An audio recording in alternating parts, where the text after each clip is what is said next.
In 2020, President Trump made a significant decision that would impact the nation's finances. He decided to stop some money from going out. This action is known as a funding freeze.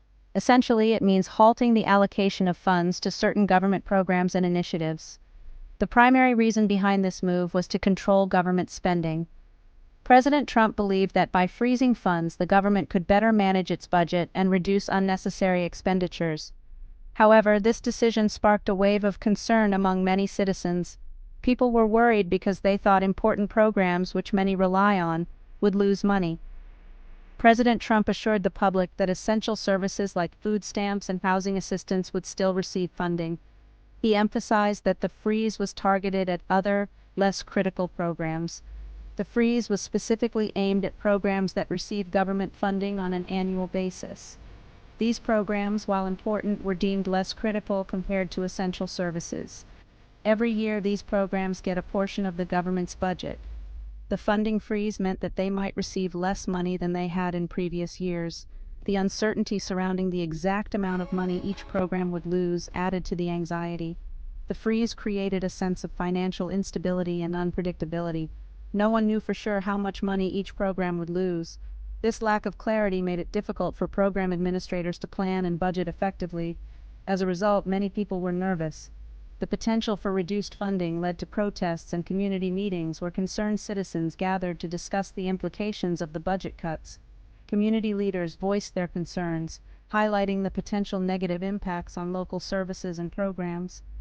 Local news outlets covered these events extensively, bringing national attention to the issue. Financial experts and analysts weighed in on the situation, discussing the broader economic implications of the funding freeze. They debated whether this move would ultimately benefit or harm the economy.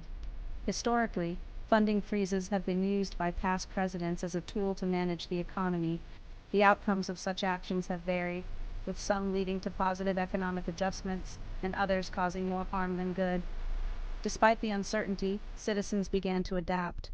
Communities came together to support one another, demonstrating resilience in the face of financial challenges. The government made efforts to reassure the public, with officials speaking out about measures being taken to mitigate the impact of the funding freeze. They emphasized that the goal was to create a more sustainable financial future for the country. Looking ahead, there was a sense of cautious optimism. While the funding freeze presented immediate challenges, many hoped that it would lead to a more balanced and efficient use of government resources in the long run. The situation also sparked a renewed dialogue between citizens and the government. There was a push for greater transparency and collaboration to ensure that future financial decisions would be made with the public's best interests in mind. In the end, the funding freeze became a catalyst for positive change. Communities developed innovative solutions to cope with reduced funding, and these efforts contributed to a gradual economic recovery. Reflecting on the experience, many citizens felt that valuable lessons had been learned. There was a collective hope that these lessons would lead to a more resilient and prosperous future for all.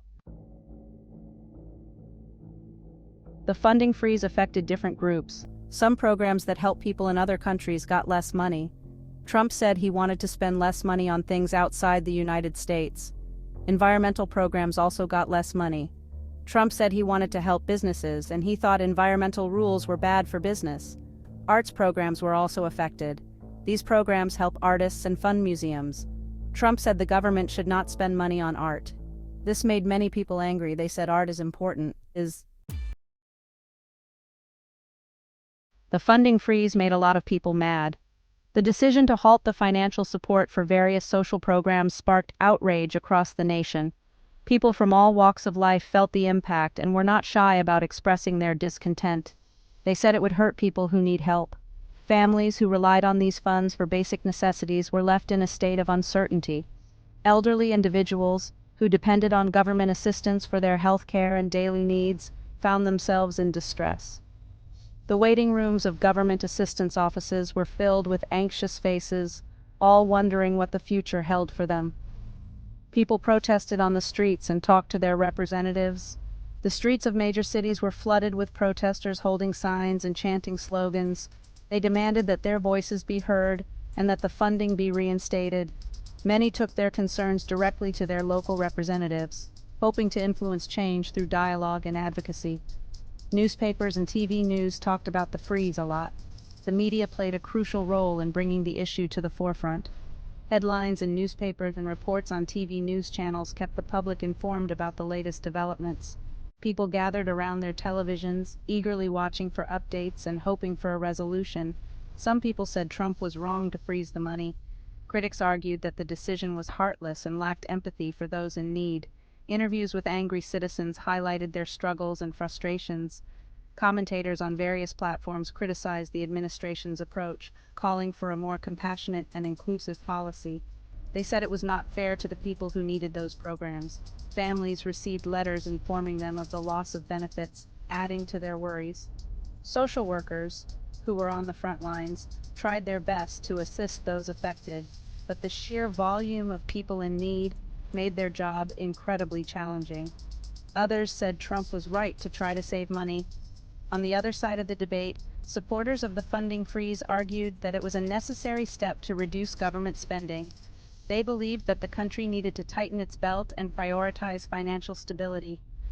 Rallies in support of the decision saw people holding signs that read "Save Money" and "Fiscal Responsibility." They said the government spends too much. Financial analysts and commentators discussed the implications of government spending on various platforms. They debated the long-term benefits of reducing the national debt versus the immediate impact on vulnerable populations. The conversation was complex, with valid points on both sides. There were many different opinions. The nation was divided, with passionate arguments from both supporters and critics of the funding freeze. The debate extended beyond the streets and media, infiltrating everyday conversations in homes, workplaces, and social gatherings. But everyone was talking about it. The funding freeze became a hot topic on social media, with posts and comments flooding platforms like Twitter, Facebook, and Instagram. People shared their personal stories, opinions, and calls to action, making it clear that this issue was on everyone's mind. The collective outcry demonstrated the power of public opinion and the importance of civic engagement in shaping policy decisions. After a while, Trump changed his mind about the funding freeze. He said the government would give the programs their money again. This happened because many people were against the freeze. Some people in Trump's own party did not like it. Also, some courts said the freeze might be against the law, so Trump decided to stop the freeze. But he still said he wanted to cut spending in the future. Section 5. Trump's big plan. What does he want? Trump's funding freeze was part of a bigger plan. He wanted to change how the government spends money. He said he wanted to make the government smaller. He also wanted to spend less money on things he thought were not important. He wanted to spend more money on the military. He also wanted to cut taxes for businesses and some people. His supporters liked these ideas, but people who liked the programs that were cut were not happy. Section 6. Was this legal? Courts had their say. Some people said Trump's funding freeze was not legal. They said the president cannot just decide to stop spending money that Congress already approved. So, they took the issue to court. The courts had different opinions on the freeze. Some courts said it was okay, while others said it was not. This made the situation even more confusing. In the end, Trump ended the freeze before the Supreme Court could make a final decision. Section 7. What happens next? Money questions remain. Even though the funding freeze ended, the arguments about money continued. Trump and Congress still had to agree on a budget. This means they had to decide how much money to spend and where to spend it. This was not easy, as they had different ideas about what was important. They argued about things like healthcare, education, and the environment. These arguments were important because they affected how the government works and how it helps people. Section 8. Your money matters, how this affects you. In this section, we will delve into the intricate ways government decisions on funding and budget allocations impact your daily life. It's not just about numbers on a page. It's about real-world consequences that touch every aspect of our community. The funding freeze and the budget arguments might seem far away, but they affect everyone. These decisions can lead to significant changes in our local communities. When you see people at town hall meetings or protests, they are often there because these budget decisions have a direct impact on their lives. Whether it's a cut in public services or a change in funding for local projects, these issues hit close to home. The government uses money from taxes to pay for important things like roads, schools, and hospitals. These are the backbone of our society, ensuring that we have safe infrastructure, quality education, and accessible healthcare. When funding is stable, these services run smoothly, benefiting everyone. However, when there are budget cuts or freezes, the ripple effects can be felt far and wide. When the government changes how it spends money, it can affect the services people rely on. For instance, a reduction in the budget for public transportation can lead to fewer buses on the road, making it harder for people to commute to work or school. Similarly, cuts in library funding can limit access to educational resources and community programs. These changes might seem small, but they add up, affecting the quality of life for many. For example, if a program loses funding, it might have to cut services or close altogether. Imagine a local school that can no longer afford to keep its doors open, or a hospital that has to reduce its staff because of budget cuts. These scenarios are not just hypothetical, they happen more often than we realize. The closure of a community center can leave residents without a place to gather, learn, and support each other. This is why it is important to pay attention to what the government is doing with its money. Staying informed about budget decisions and understanding their implications can empower you to take action. Whether it's voting, attending public hearings, or simply staying informed, your involvement can make a difference. By being aware and proactive, you can help ensure that the services and programs that matter to you and your community continue to receive the support they need.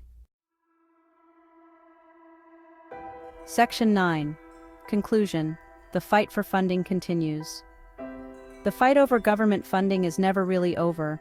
Every year, the President and Congress have to agree on a budget. This means making tough choices about what to fund and what to cut. There are always different opinions on how the government should spend its money. The important thing is to stay informed and make your voice heard. Let your elected officials know what issues matter to you and how you think the government should spend its money.